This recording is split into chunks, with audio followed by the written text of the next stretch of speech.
My name is Jacob Carter. I'm 41 years old, and for most of my adult life, I believed in hard work, loyalty, and love. But nothing prepares you for the moment when the person you trusted the most looks at you like a stranger. I wasn't always the man I am today. I didn't always have a corner office, and I didn't always have the power to decide someone's future with just one word. 2 years ago, I was the one sitting on the other side of that desk, tired, broke, and defeated. Now I sit behind it, calm, composed, watching the woman who once left me sit across from me with trembling hands, asking me for a job. Let me take you back to how I got here. At 39, I had what you might call a simple, steady life. I worked as a senior marketing manager at a mid-sized firm in Austin, Texas. It wasn't glamorous, but it paid the bills. My wife Emily and I had been together for almost 9 years. We weren't rich, but we were happy, or at least I thought we were. I was never the kind of guy who wanted the world. I just wanted a good home, a strong marriage, and to build something real with someone who believed in me. But life has a funny way of exposing people. Not when you're on top, but when you're flat on the floor with nothing left. The real story began on the day I was laid off. It was a Monday morning, rainy, cold. I had just finished a presentation that took me weeks to build. And then the HR manager called me into the room. One minute I had a job, the next minute I had a cardboard box full of memories and no income. When I got home that night, I expected comfort. I expected my wife to look at me and say, "We'll figure it out together." But the look in her eyes wasn't fear. It was disappointment. That was the first crack, but I didn't know then how deep the break would run. All I knew was that I had lost my job. What I didn't know was that I was about to lose everything else. And 2 years later, she walked into my office, her resume in her hand, not knowing I was the CEO sitting on the other side of the desk.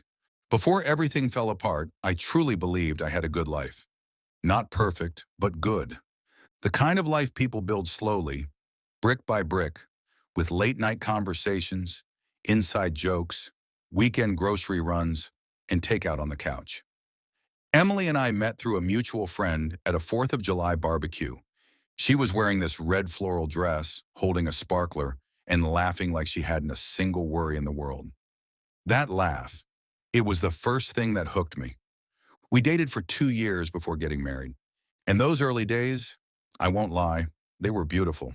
We took road trips, explored little towns in Texas, danced in the kitchen to 90s music, and talked for hours about what we'd build together.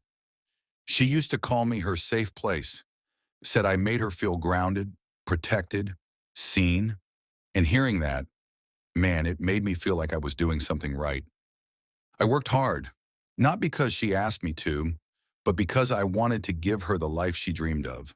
A home with a backyard, a dog, maybe kids someday. We didn't have it all, but we had each other. Or so I thought. Our routine was simple. I'd leave for work by 7:30, stop at the same coffee shop on 5th Street, and be back home by 6. She worked remotely as a designer. Flexible hours, lots of time at home. At night, we'd sit on the couch and talk about our day. She always asked how my meetings went. She remembered the names of my coworkers. She even used to pack my lunch sometimes. Little handwritten notes in the bag that said things like, "You've got this," or "Crush that meeting, babe." But somewhere along the way, something changed. I couldn't tell you exactly when. Maybe it was subtle, like a light slowly dimming until one day, you realize you're sitting in the dark. I started noticing the small things first. The notes stopped. The goodnight kisses became mechanical. She'd be scrolling on her phone more often, even while we ate. I remember one Friday night, we ordered pizza and sat down to watch our favorite show. Halfway through, I looked over and saw her staring at her phone, smiling. I asked her what was funny. She just said, "Oh, nothing, just a meme." And maybe it was just a meme, but something about her tone, her eyes, felt distant. She began staying up late, said she had client deadlines. I believed her. Why wouldn't I? I was her husband. I trusted her. Some days I'd come home with flowers, just because. She'd smile, say thanks, then place them on the counter like they were groceries. One day I asked her if everything was okay. She said, "I'm just stressed, Jake. Work's been insane." So I stopped asking. I gave her space. I told myself everyone goes through phases. That love isn't always passionate or loud. Sometimes it's quiet, routine. But now I realize what I thought was normal was actually emotional distance growing like a silent storm behind her eyes. She stopped asking about my day. She stopped laughing at my jokes. She started spending weekends at design meetups, which looking back, I now know were lies. Yet even then, I didn't suspect a thing. Because when you love someone, you don't think they're capable of betrayal. You think maybe it's just the stress. Maybe she's overwhelmed. Maybe I need to try harder. I didn't know. She was already planning her escape. She used to call me her hero. Then one day, she stopped looking me in the eye altogether. And the worst part? I was still holding on, not knowing I was the only one trying. I think the human heart knows when it's being pushed aside, even before the mind is willing to admit it. It started with the way she looked at me, or rather, how she didn't. I'd speak and her eyes would stay glued to her phone. I'd ask her if she wanted to grab dinner and she'd say, "I already ate."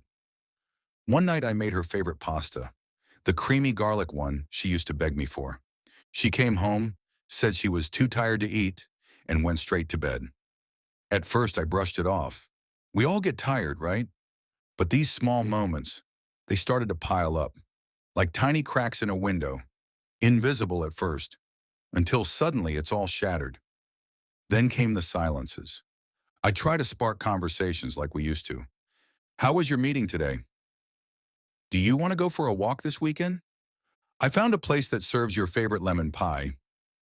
Her replies were always short, muffled, distracted. It wasn't just the words.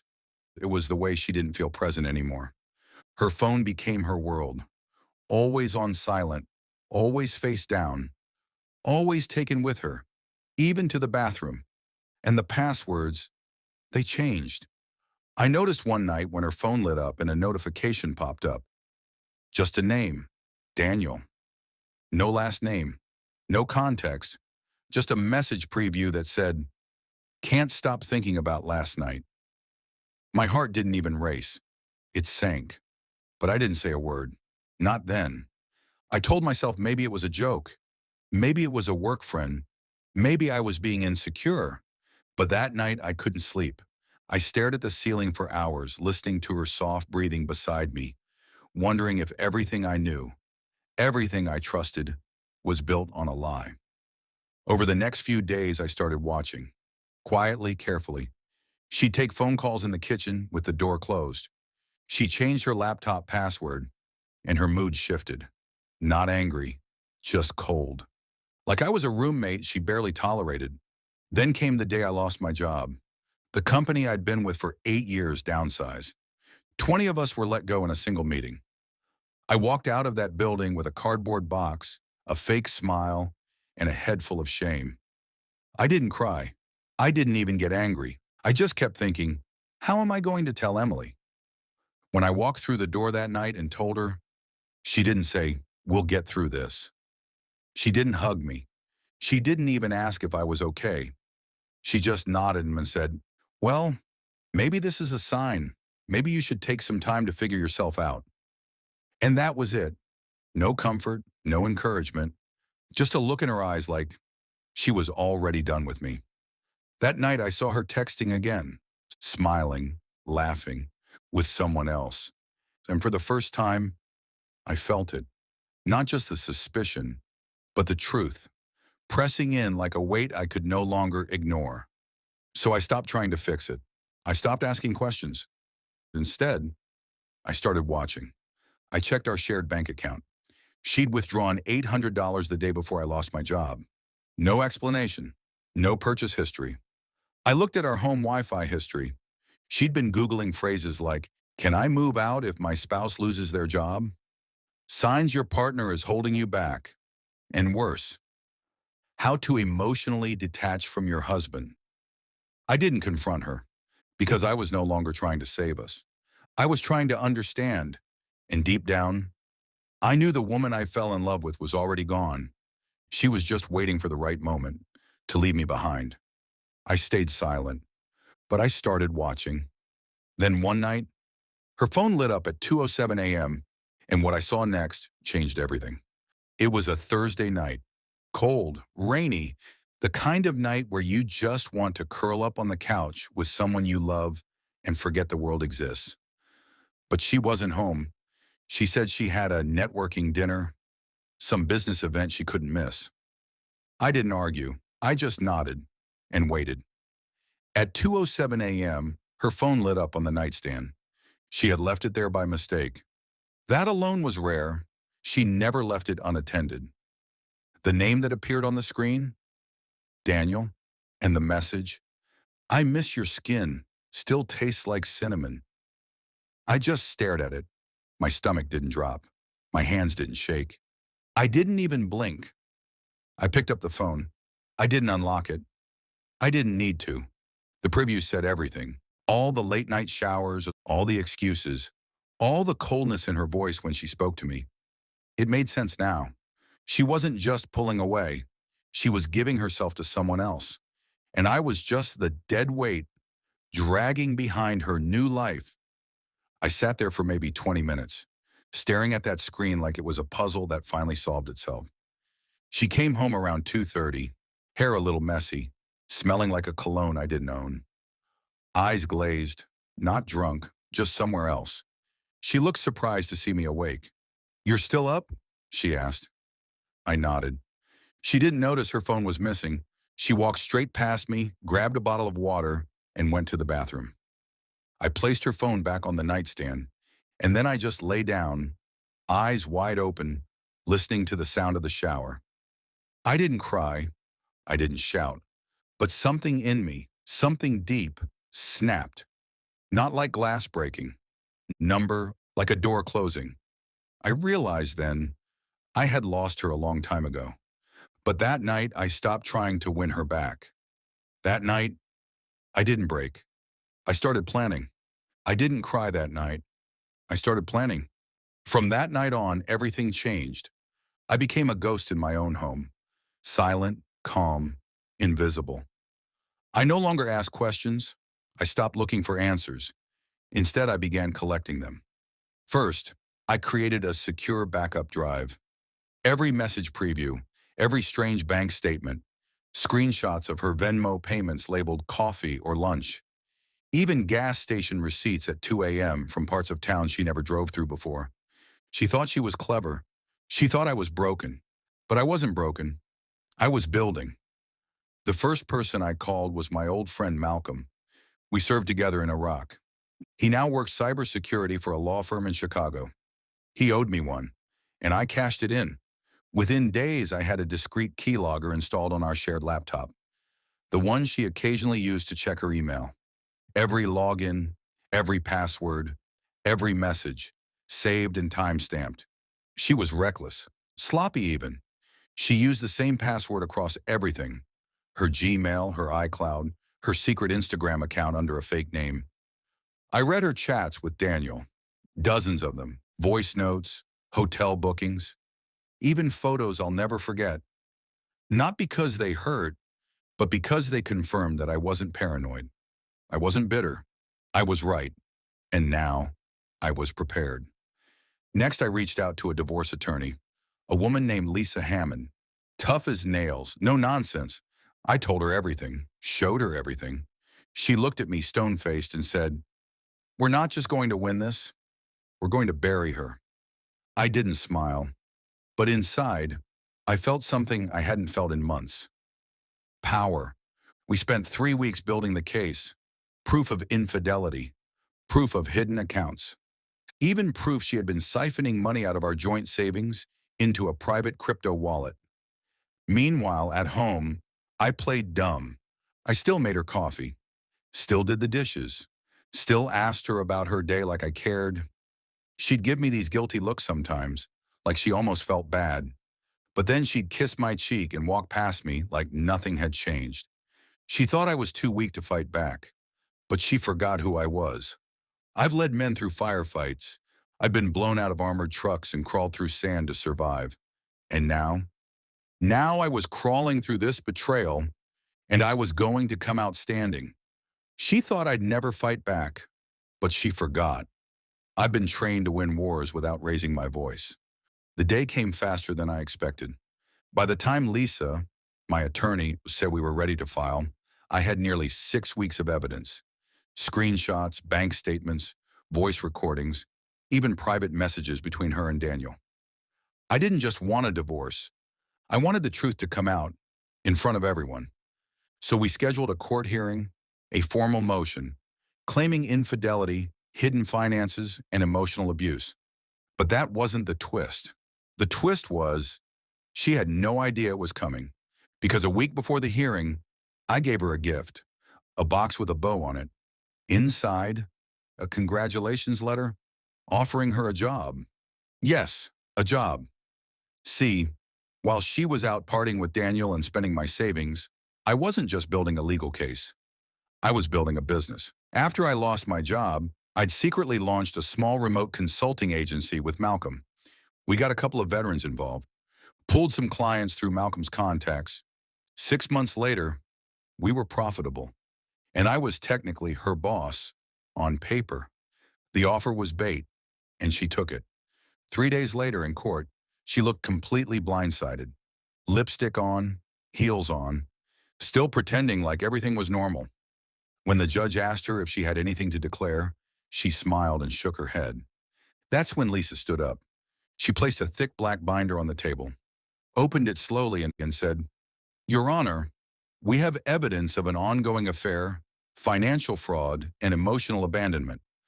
My client would like to request full ownership of the shared home, 80% of the savings account, and all legal custody of the dog, which the defendant attempted to sell without consent."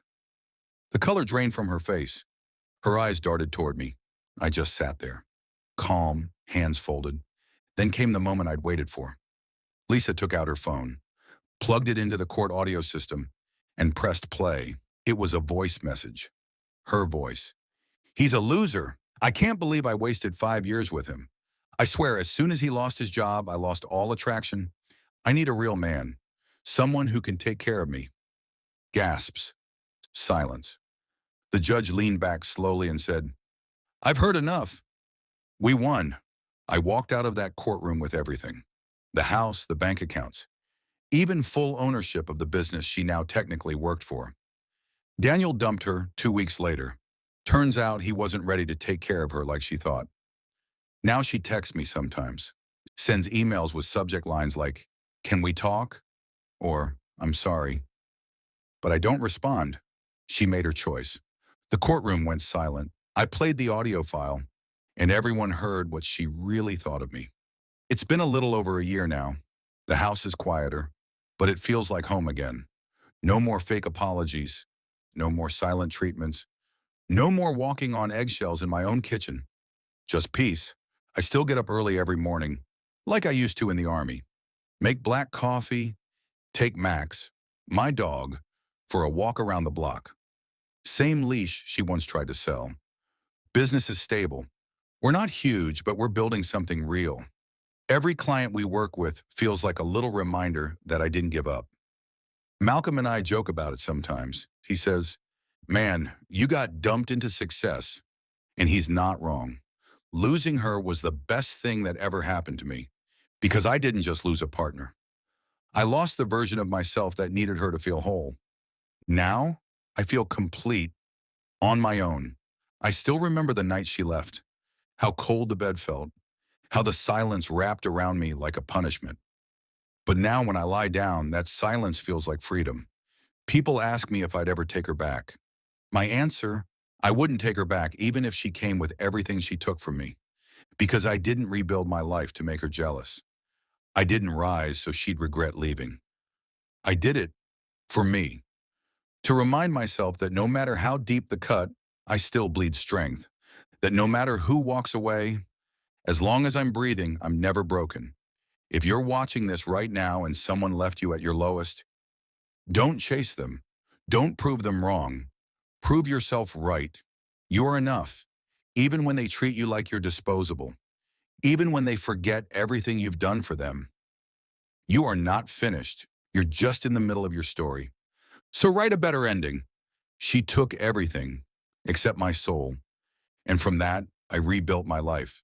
Not for her, not for revenge, but for me. Thank you for watching. If this story touched you in any way, don't forget to like, share, and subscribe. We've all got a story. Maybe next time I'll tell yours.